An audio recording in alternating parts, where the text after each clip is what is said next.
Ovo je sve obliveno krvlju svetih mučenika kosovskih, kneza Lazara i onog hrabrog srpskog naroda koji je došao da brani svoje ime, svoju kulturu, svoju veru, svoje svetinje, svoje porodice.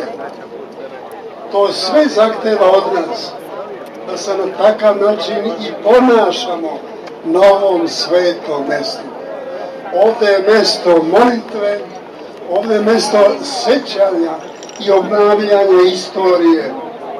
Da se vratimo 623 godine unazad, da u mislima koja je dozvoljena i nemisliva sloboda, obnovimo u svome srcu i duši taj istorijski događaj.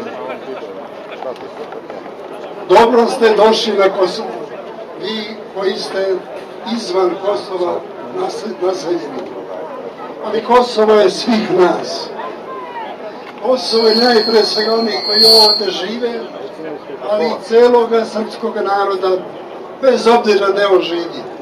Da li u Srbiji, da li u Americi, da li u Australiji, da li u Evropi. I danas smo svi mi ovde, dušom, srcem, mislima. Zato vas molim da se dostojanstveno ponašamo. Ovo je sveti praznik. Mi slavimo svete mučenike. Trpit ćemo. Bili su i oca naše, i dedove, i pradedove naše, i strpili su to i dočekali trpljenjem slobodu. I mi ćemo trpiti. Nemojte ih izazivati. Budemo dostojanstveni. Mi smo dostojanstven narod.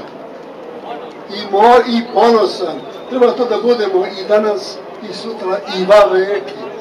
Ali zato molim, jer smo ovde divno došli, pristovali parastosu, pomolili se Bogu, setili se svih onih koji su položili svoje živote i ovu zemlju obagrili svojom krv.